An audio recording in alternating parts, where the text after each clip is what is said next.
Imaginez une pièce sombre, un peu moite, à moitié dans la pénombre. Alors il y a deux vieux fauteuils Chesterfield comme ça, au cuir très abîmé. Il y a Laurence Fishburne qui est assis dans un de ces fauteuils, droit, solide, puissant, en face, qui nous rive, fragile. Et Laurence Fishburne sort cette phrase extraordinaire qui est connue de tous les cinéphiles probablement aujourd'hui, et qui nous dit « Si tu choisis la pilule bleue, tout s'arrête. » D'accord.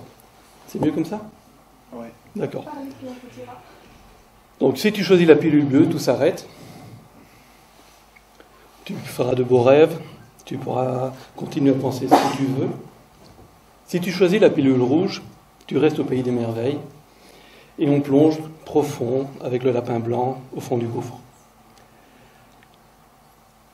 En fait, on ne saura jamais ce qui serait passé s'il avait choisi la pilule bleue. Et puis finalement, ce serait probablement très inintéressant.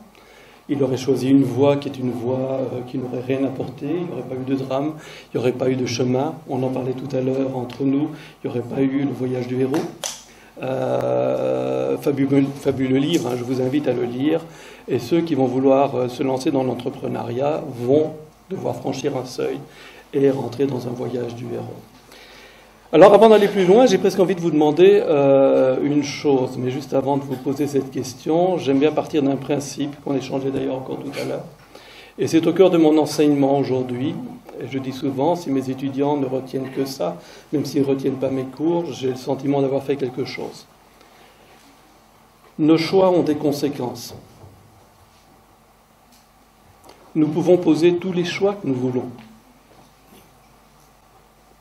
Nous ne pouvons pas échapper à la conséquence de nos choix. Et ça, c'est vrai à titre individuel, mais c'est vrai aussi à titre collectif.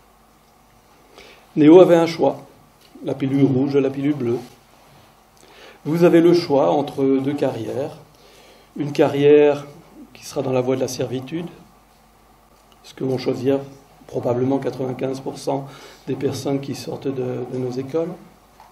Ils seront sous contrat de travail. Ce sont des serviteurs, on pensera pour eux. C'est une bonne voie aussi. Traditionnellement, la caste des serviteurs, si on reprend la synarchie de Platon, c'était des gens qui étaient confus. Il fallait penser pour eux, ils ne savaient pas très bien, ils n'avaient pas beaucoup de clarté. Mais ils aimaient énormément se mettre au service des autres. Et la caste juste avant, c'est la caste des producteurs, qui était la seule caste qui est amenée à s'enrichir dans une synarchie. Et eux créer, ce sera la voie des entrepreneurs probablement. Alors à mes yeux, il y a deux types d'entrepreneurs. Mais avant d'aller vers cette distinction, j'ai envie de vous poser cette question. Quel type d'entrepreneur avez-vous envie d'être, si vous deviez choisir ce chemin ? En quoi est-ce important pour vous d'être entrepreneur ? Que poursuivez-vous à travers cela ? Pour moi, qui ai toujours été un entrepreneur dans ma vie, je peux vous dire aujourd'hui, à l'âge que j'ai 59 ans, donc je suis un peu plus âgé que vous, j'ai fait un long chemin, j'ai parcouru le monde. La voie du management est une voie spirituelle. Et ça, on ne s'en rend pas suffisamment compte. En fait, c'est une voie spirituelle où, soit on va la sublimer, on va en faire quelque chose qui nous rapportera à nous-mêmes, ou bien ça deviendra la voie de la perdition. Parce qu'en tant qu'entrepreneur, vous vous offrez une véritable liberté. Mais une liberté, ça vient avec des responsabilités. Et dans cette liberté, vous aurez des choix à faire. Vous aurez beaucoup de choix à faire. Vous serez confronté à des épreuves, vous serez confronté à des difficultés. Peut-être que le succès tel que vous pouviez l'imaginer ne sera pas au rendez-vous. Parce que ce n'était pas le destin. Et vous devrez réagir par rapport à ces situations. Et les choix que vous poserez seront des choix qui seront lourds de sens dans votre balance un jour quand il sera trop tard et que les comptes seront tirés. Évidemment, vous allez prendre aussi sur votre dos une part de responsabilité vis-à-vis des serviteurs qui vous auront rejoints, qui travailleront avec vous. Et vous aurez un ensemble de responsabilités à leur égard. maintenir l'entreprise à flot, de façon à ce qu'ils puissent continuer à conserver leur dignité par l'économique. Si la situation se présente, leur permettre d'évoluer dans l'entreprise, s'ils sont méritants par rapport à cela et si le besoin est présent. Vous allez devoir les défendre puisqu'ils ne peuvent pas se battre eux-mêmes pour se faire justice, donc vous allez devoir exercer la justice. Vous allez devoir faire énormément de choses auxquelles on ne pense jamais parce que ce n'est pas dans les textes, ce n'est pas dans les lois, etc. Alors lorsque je demande à mes étudiants pour quelles raisons ils sont dans la classe et pour quelles raisons ils ont choisi leur métier, alors certains vont devenir juristes aujourd'hui, d'autres vont partir dans le monde consulaire, d'autres vont s'occuper de RH, d'autres seront ingénieurs. L'écrasante majorité des gens qui sont là sont dit pour gagner de l'argent. Et je leur dis toujours, il ne faut jamais travailler pour de l'argent. Mais on peut gagner de l'argent de son travail. Si vous saisissez la nuance. Et en fait, la question du sens est quelque chose d'excessivement important. D'où la question que je vous posais. En quoi est-ce important pour vous d'être entrepreneur ? Que souhaitez-vous faire ? Que souhaitez-vous réaliser ? Que souhaitez-vous apporter ? Quelle est la contribution que vous voulez apporter ? Parce qu'en fait, si vous voulez être entrepreneur, et d'ailleurs c'est la même chose si on prend le chemin de la servitude, en fait, il peut y avoir deux façons de voir les choses et d'être motivé à faire ce chemin.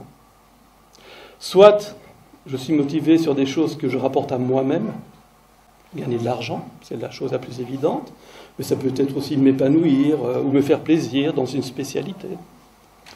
Ou alors je peux faire les choses en étant tourné vers les autres.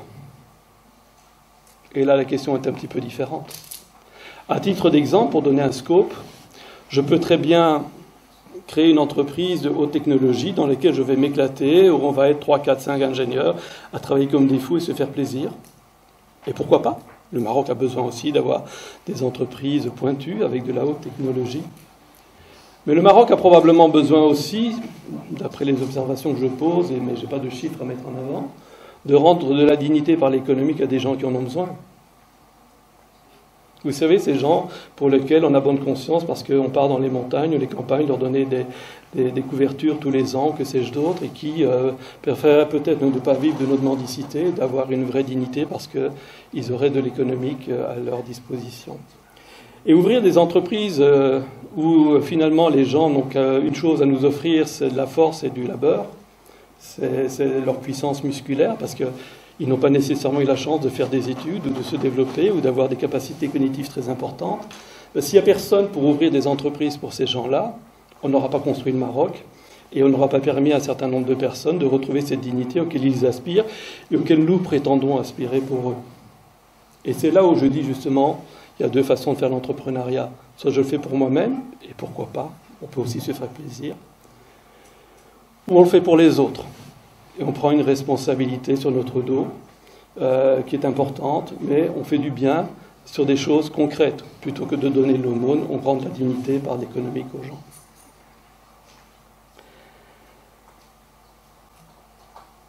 Si on est sur une voie spirituelle, puisqu'on est là pour parler soft skills, il y a déjà 3 qualités qui ressortent de ça, qui sont des qualités qui seront à acquérir chemin faisant.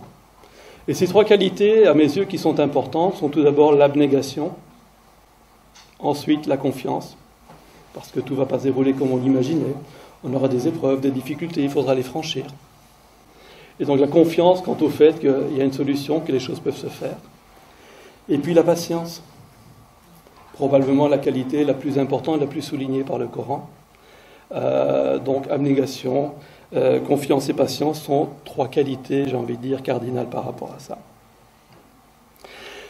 Si vous êtes entrepreneur, même si vous ne l'êtes pas, si vous êtes juste un citoyen, il y a une qualité qui me paraît excessivement importante, c'est le fait de prendre radicalement votre part de responsabilité. On a toujours une part de responsabilité dans les choses. J'ai un ami qui parlait avec moi de la question du Covid, alors je ne vais pas nécessairement m'exprimer sur ma position, mais il disait à un moment donné, oui, regarde, c'est scandaleux ce qu'on nous a imposé. Je dis oui, c'est exact.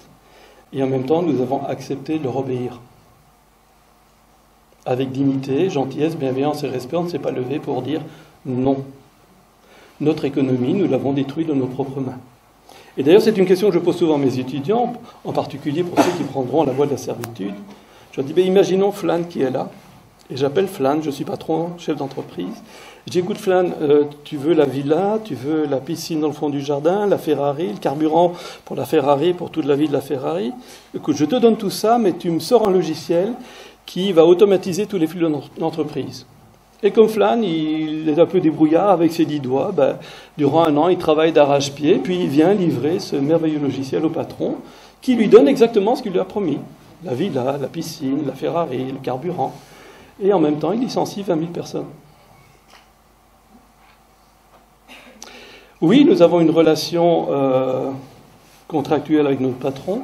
Oui, nous sommes censés en principe lui obéir jusqu'à un certain point. Mais c'est bien nous qui avons scié la branche sur laquelle nous étions tous assis. Les autres sont peut-être tombés juste avant moi, c'est tout, mais je tomberai bien à un moment donné aussi. Et on a une sorte de schizophrénie où d'un côté nous sommes des citoyens, et quand nous sommes citoyens, on nous dit mais regardez à quoi ressemble le monde, ça ne va pas, ce n'est pas correct, etc. Et puis quand nous sommes dans l'entreprise, nous sommes une autre personne au service de l'entreprise, et nous la réfléchissons en fonction de l'entreprise, et nous posons des actes sur lesquels, qui ont du poids, qui ont de l'importance, qui vont transformer fondamentalement la société civile dans laquelle nous travaillons, qui aura un impact là-dessus, mais nous le faisons par fidélité à l'entreprise ou par peur de perdre notre emploi. Or, la peur est l'émotion la plus destructrice. Quand on prend toute la hiérarchie des émotions, la peur est l'émotion la plus destructrice.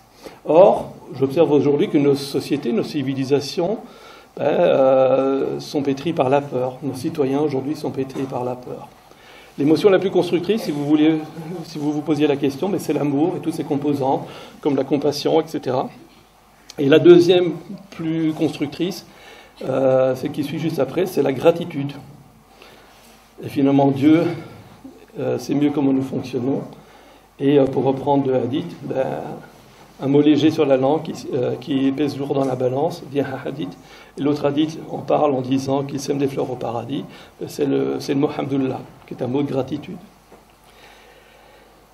Si on souhaite être entrepreneur, il faut aussi être un bon maître. Puisque finalement, il s'agirait de ça. Et un bon maître, c'est quelqu'un qui prend ses responsabilités, qui les supporte et qui les prend d'ailleurs souvent au nom du plus faible, au nom des autres, au nom des gens qui se sentent a priori confus et qui sont venus travailler pour nous. Alors dans un monde où la pensée marchande domine, alors je pourrais tenter de vous l'expliquer en repartant de la synergie de Platon, mais ça nous prendrait un petit temps. Mais aujourd'hui, on est bien en démocratie. Si je reprends Platon, la démocratie, c'est bien la troisième maladie d'une synarchie. C'est lorsque ce sont les marchands qui tentent de gérer la société. Et donc, on l'observe à tous les niveaux. C'est bien la pensée marchande qui s'impose dans tout. Par exemple, j'ai travaillé tout un temps, et j'ai sorti un livre par rapport à ça, sur l'évolution ou l'avenir des universités. J'ai travaillé sur ce sujet avec quelqu'un qui était mon client, qui est le président de l'université Mohammed V de Rabat.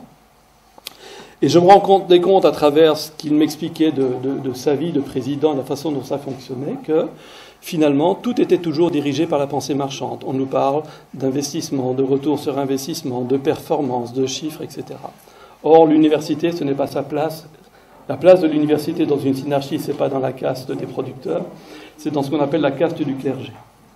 Et dans la caste du clergé, on a trois choses. On a la spiritualité, on a l'enseignement, on a la médecine, la santé. Et tout ça a été produit gratuitement pour la société. Parce qu'en fait, ce sont trois besoins fondamentaux de tout humain. Et c'est tout à fait normal. Et donc, une université, aujourd'hui, de plus en plus, et surtout, je l'observe dans les universités privées, ils forment pour l'entreprise. Ils le disent ouvertement, ils l'assument. Nous formons pour l'entreprise, c'est-à-dire que nous formons des ressources humaines productives. On ne parle plus d'humains, on parle de ressources humaines, comme une machine. Et selon un cahier des charges. Il n'y a pas un cheveu qui dépasse. Et on place ces ressources humaines productives sur un marché du travail. Un marchand, il sait excessivement bien faire fonctionner un marché. Ce qui est très différent de ce qu'on a connu dans le siècle dernier, où il y avait des masses plus importantes, il y avait des syndicats qui faisaient contrepoids. Je ne suis pas pour la lutte des classes. Un syndicat, pour moi, c'est un partenaire social. Et dans partenaire social, il y a partenaire. Construisons l'entreprise ensemble. Mais on est là-dessus aujourd'hui. Et donc, il y a toute la dimension que soulignait l'intervenant précédent, justement, sur les autres dimensions sur lesquelles l'université pourrait former. Être un futur citoyen capable de prendre sa place dans la société et y apporter sa contribution. Être un futur conjoint aimant capable de construire un couple solide, d'où naîtront peut-être des enfants, et donc pouvoir être également un parent capable de transmettre. Alors quelqu'un m'a dit un jour, peut-être avait-il raison, ces 3 dimensions étaient censées être données par le secondaire. L'université étant l'endroit où on devenait l'homme universel, où on nous enseignait à devenir un homme universel.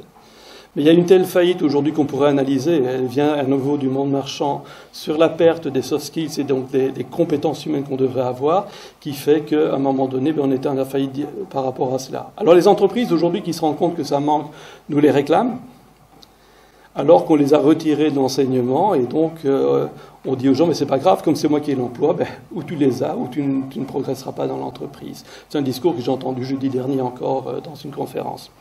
Donc, au niveau des soft skills, il y a pas mal de choses qu'on peut se dire par rapport à ça. Première chose, il ne faut pas tout penser à travers le prisme de la pensée marchande. Si vous êtes patron, je pense qu'il est important aussi de pouvoir penser selon d'autres prismes également, et ça va être important. Alors si on parle de penser, ça veut dire aussi être en capacité de penser. Et là, je vais rebondir également sur ce que disait l'interlocuteur précédent, c'est de pouvoir réapprendre à penser. Mais pour penser, par exemple, il disait, comment se dessine l'avenir ? Il y a un philosophe français qui est décédé il y a un an et demi, qui s'appelle Bernard Stiegler, et qui lui a beaucoup travaillé la question justement de à quel avenir se prépare-t-on face à la mécanisation ou même la robotisation des entreprises. Alors, je ne peux pas dire quel sera l'avenir qu'on peut se choisir. Je peux juste vous donner le scope.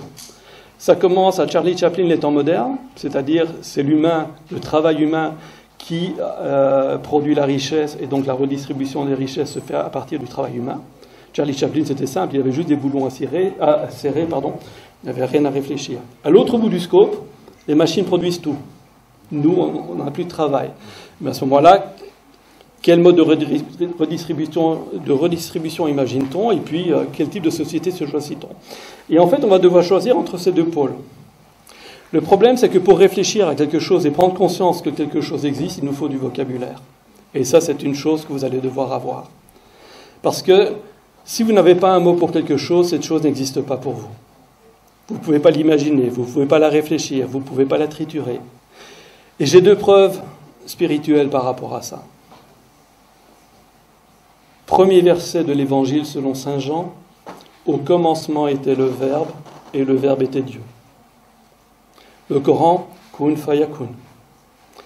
Dieu, on va dire la vérité, Dieu qui peut se choisir pour lui-même ce qu'il veut, s'est imposé à lui-même à ce qu'un mot précède l'existence de quelque chose. Et comment honore-t-il Adam ?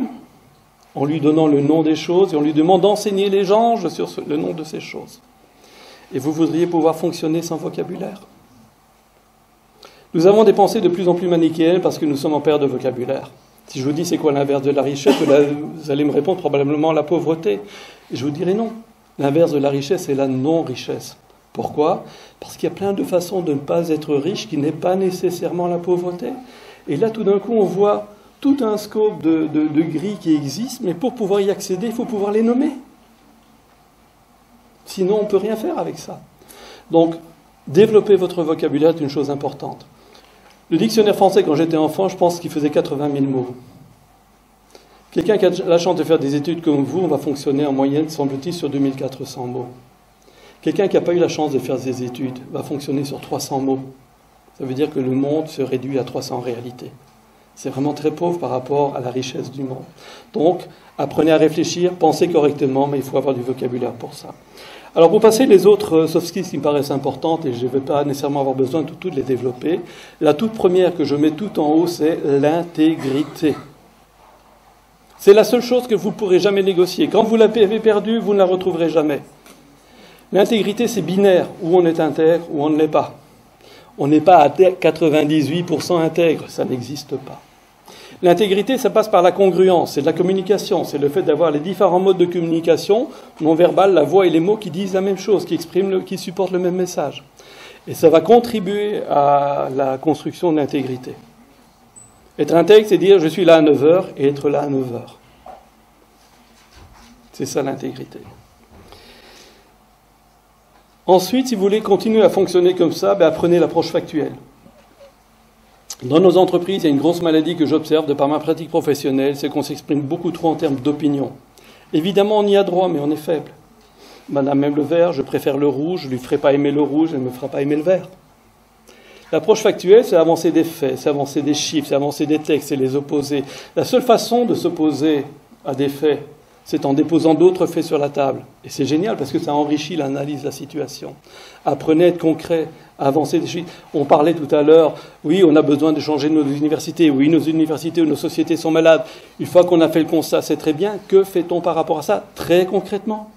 On exprime souvent des solutions de manière tellement générique qu'on peut comprendre 20 000 choses de ça et chacun aura son opinion là-dessus et on va rien construire ensemble. Parce que ce ne sera pas cohérent. Autre chose aussi qui a disparu de ce que j'observe à travers mes étudiants, et c'est assez visible un peu partout, réapprenez, récupérez cette compétence que vous aviez à l'âge de 4 ans, qui est de savoir tisser des relations humaines. Toute relation que vous pouvez imaginer, la relation hiérarchique, la relation entre collègues, la relation commerciale, la relation maritale, la relation avec les voisins, toutes les relations que vous pouvez imaginer reposent sur la préexistence de la relation humaine. La relation humaine, ça commence par « Bonjour, je m'appelle Philippe, comment tu t'appelles ? D'où viens-tu ? T'es marié, pas marié, t'as des enfants ? Qu'est-ce que tu fais comme métier ?» Enfin, et puis la conversation avance. J'ai interrogé des étudiants jeudi dernier et dimanche dernier. Dans chacune des classes, ils étaient ensemble depuis au moins 6 mois. J'ai dit, tiens, Flan, qu'est-ce que tu peux me dire sur ton camarade ou ta camarade qui est là ? Et ils savaient rien me dire parce qu'à la pause, chacun a rendez-vous avec son smartphone. Donc récupérer la capacité à pouvoir tisser des relations humaines, surtout en tant qu'entrepreneur, est essentiel. Je ne pourrai jamais suffisamment le souligner. Derrière, vous aurez à apprendre à développer la posture de l'animal alpha, et donc de développer quelque part par la présence que vous dégagez, le fait que c'est vous qui êtes l'animal dominant, c'est vous qui dirigez, ce qui vous permettra, si les autres acceptent de manière inconsciente quelque part votre leadership, de pouvoir avancer, travailler avec eux avec beaucoup de douceur. Je lui dis, tiens Flan, aurais-tu la gentillesse de faire ceci s'il te plaît ? Ça semble être une question, il pourrait répondre non, mais il ne le prendra jamais comme une question, il sait que c'est une demande et que c'est un ordre, mais ça va se faire avec douceur, avec gentillesse, avec respect, ce respect qu'on réclame tellement. Et pour ça, il faut apprendre à être l'animal alpha, et donc il faut apprendre toute la posture, tout le non-verbal qui va avec, sans arrogance. Le propos ne sera jamais là, mais cette autorité naturelle qui doit être la nôtre. Ensuite, soyez curieux de tout. Si vous allez allumer la télévision, alors qu'on a des milliers de chaînes aujourd'hui, une émission sur les animaux, chouette, ça m'intéresse. Une émission sur la construction des ponts, chouette, ça m'intéresse. Une émission sur les papous de Nouvelle-Guinée, chouette, ça m'intéresse. Vous ne savez pas où la nouvelle idée pourra surgir quelque part. Soyez curieux de tout. Ça va élargir votre intelligence. Apprenez à penser juste. Apprenez à mettre en lumière les présupposés, parce que souvent les problèmes dans les entreprises ne sont pas dans ce qui est dit, mais dans ce qui est présupposé. Et si on ne parvient pas à mettre en lumière les présupposés, on n'arrive pas à résoudre les problèmes. Ça implique le fait d'avoir du vocabulaire, évidemment, et puis alors, oui, et là, il y a autre chose sur laquelle je voudrais rebondir par rapport à l'intervenant précédent. Il a raison, on est dans des lieux de savoir à l'université. Je vais le dire comme ça, et c'est un peu caricatural, mais le savoir, ce n'est rien. Le savoir, si je reprends une image coranique, on parlait des Juifs qui avaient reçu la connaissance, des livres, etc., mais qui n'en avaient rien fait, ce sont des ânes qui portent des livres. Il y a une différence entre le savoir et la connaissance. Le savoir, c'est j'ai appris plein de choses, j'ai lu plein de livres, je sais. La connaissance, c'est ce qu'on acquiert à travers la pratique, à travers le fait de les mettre en œuvre, à travers le fait de les exercer, c'est ce qu'on retire de son expérience. Et ça, c'est la seule chose avec laquelle on avance, ou de manière spirituelle, mais également dans la vie de tous les jours. Ensuite, vous devrez être capable, il en reste 2, ensuite, vous devrez être capable de donner du sens. En quoi fait-il sens de venir travailler dans votre entreprise ? En quoi ça fait sens pour vous d'être entrepreneur ? Qu'avez-vous envie de réaliser ? Qu'apportez-vous aux autres, à l'humanité, en tant qu'entreprise ? Parce que les gens qui vont venir chez vous, qu'est-ce qu'une entreprise ? Un ensemble de personnes autour d'un projet commun. Alors chacun a son projet personnel. L'un payer des études à son enfant, l'autre payer la maison, le troisième offrir des soins à sa vieille mère. Et chacun vient réaliser son projet personnel à travers le projet d'entreprise. Et on pourrait même aller plus loin. Je veux dire, si je dis qu'une entreprise, c'est un ensemble de personnes autour d'un projet commun, quelles sont les notions qui sortent de ça? Dans ma tête, pour moi, c'est coopération, collaboration. Si je mets en regard de ça la compétition qui est tellement présente dans notre monde et dans nos entreprises aujourd'hui, pour moi, c'est un peu les deux bouts de même axe, c'est un peu les deux faces d'une même pièce. Je ne connais pas de compétition collaborative ni de collaboration compétitive. Donc, la notion même de compétition au sein de l'entreprise détruit la notion d'entreprise. On ne nous a pas appris, à travers nos systèmes scolaires depuis l'école primaire, à être dans la collaboration. Il y avait le premier qui était adulé, il y avait le dernier qui était humilié. Vous aviez plus de mots justes que de mots faux sur votre feuille, pourtant vous avez eu 0 à la dictée parce qu'il y avait 20 fautes. Et donc ça a créé en nous des modes de pensée, des modes de fonctionnement qu'on va devoir transcender si on veut aller vers un monde différent, si on veut avoir en conséquence un monde meilleur. Et le dernier soft skills que je voudrais avancer et qui me paraît important, il découle un peu du précédent, c'est maîtriser la communication de motivation, d'influence et de transformation. Et ça, c'est quelque chose d'énorme. C'est pas juste communiquer, ça allait beaucoup plus loin, parce qu'en fait, les mots sont créateurs, on l'a vu tout à l'heure, déjà avec Dieu, puis à ce qu'il a donné à l'homme également. Mais à travers les mots, vous pouvez motiver les gens, vous pouvez leur donner l'envie d'aller quelque part, vous pouvez leur donner du sens, vous pouvez résoudre des problèmes, vous pouvez apaiser un environnement qui est trop en tension. Vous pouvez faire énormément de choses. Votre premier outil en tant que manager, vous n'en avez pas d'autre, j'ai presque envie de dire, ce sera le langage, ce sera la communication. Et donc, voilà pour moi les 9 skills qui me paraissent les plus essentiels pour devenir entrepreneur. C'est très personnel. Ce n'est pas issu d'un livre, peut-être que d'autres vous diront d'autres choses, mais je ne pense pas à partir de la pensée marchande, je pense à partir de la synarchie, et c'est à partir de là que j'ai tendance justement à dire, pour avoir des sociétés plus équilibrées, résoudre à la fois nos problèmes civilisationnels, parce que vous avez une chance extraordinaire, je ne sais pas si vous la mesurez, on en parlait tout à l'heure, vous ne vivez pas dans une nation, vous vivez dans une civilisation. C'est excessivement important, c'est très différent. Et vouloir copier ce que les nations font n'est peut-être pas nécessairement la meilleure idée. En fait, dans le monde, à mes yeux, je terminerai là-dessus, il y a 3 pays qui ont encore des vestiges assez vivaces d'une synarchie. Il y a le Japon, avec son empereur de transcendance solaire. La Chine commence aussi d'ailleurs, parce que si vous voyez bien les transformations qui sont occupées à arriver en Chine, Xi Jinping, maintenant, est un peu le fils du soleil. Donc on essaie de restaurer un petit peu ces anciens modes de fonctionnement. Il y a le Bhoutan, qui est peut-être un pays que vous ne connaissez pas beaucoup, qui lui n'a pas de PIB, mais lui, ce qui est important de mesurer, c'est le niveau de bonheur de sa population. Ils sont censés faire ça. Et puis le troisième, il n'y a pas de hiérarchie, le troisième, c'est le Maroc. Si vous regardez bien, les 4 cases sont encore plutôt visibles. On a bien au-dessus de ces 4 cases de sédentaires un roi nomade qui est censé faire le lien entre la matérialité et la spiritualité. Ça tombe bien, descendant du prophète, commandeur des croyants, on est vraiment dans le schéma. Et peut-être, j'ai pas envie de faire politique, et puis de toute façon il appartient aux Marocains de s'autodéterminer, c'est juste ma pensée, peut-être qu'une voie de sortie qui serait favorable au Maroc serait peut-être de renouer d'une manière ou d'une autre à une certaine forme de synarchie. Certains citoyens, sans connaître la synarchie, sans le savoir, appellent parfois un peu ça de leur vœu, en disant mais nous avons un roi fort, que le roi gouverne. Et ma foi, pourquoi pas, mais ça sont d'autres débats à voir. Mais en tout cas, voilà, vous avez encore des vestiges très vivaces d'une synarchie, et vous êtes une civilisation. Et ça, je pense que si j'avais la chance d'être issu d'une civilisation, bon, j'ai la chance d'être accueilli par une civilisation aujourd'hui, mais si j'avais la chance d'être issu d'une civilisation, je me battrais pour sa défense, la défense de son identité, et puis la défense aussi de ses racines millénaires. Merci pour votre attention et beaucoup de bonheur à vous.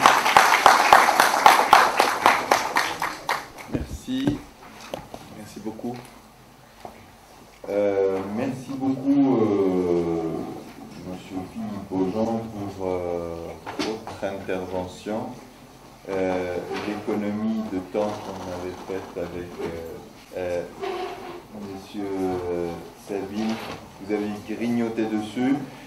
En tout cas, votre intervention s'inscrit parfaitement dans le prolongement de celle du professeur Sabine.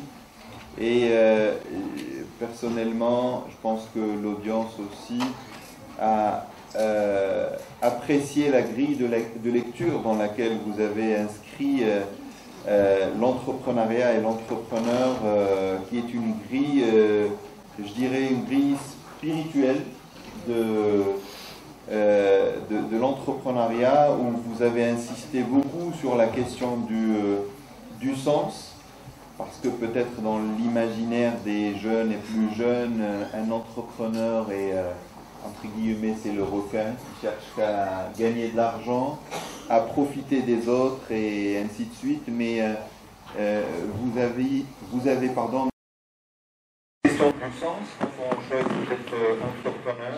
Si un entrepreneur est aussi un citoyen, on ne fait pas l'entreprise uniquement pour gagner de l'argent, mais aussi pour son pays, pour sa société, pour l'économie de son pays, pour faire travailler des gens. Et on retrouve à travers votre intervention la question humaine dans l'entreprise. J'ai beaucoup apprécié cette grille de lecture, cette façon de voir l'entrepreneur, et puis en rappelant toutes les valeurs, l'intégrité, qui peut être factuelle, avoir du sens, une bonne communication. Je rajouterai sous votre contrôle la valeur engagement aussi de l'entrepreneur.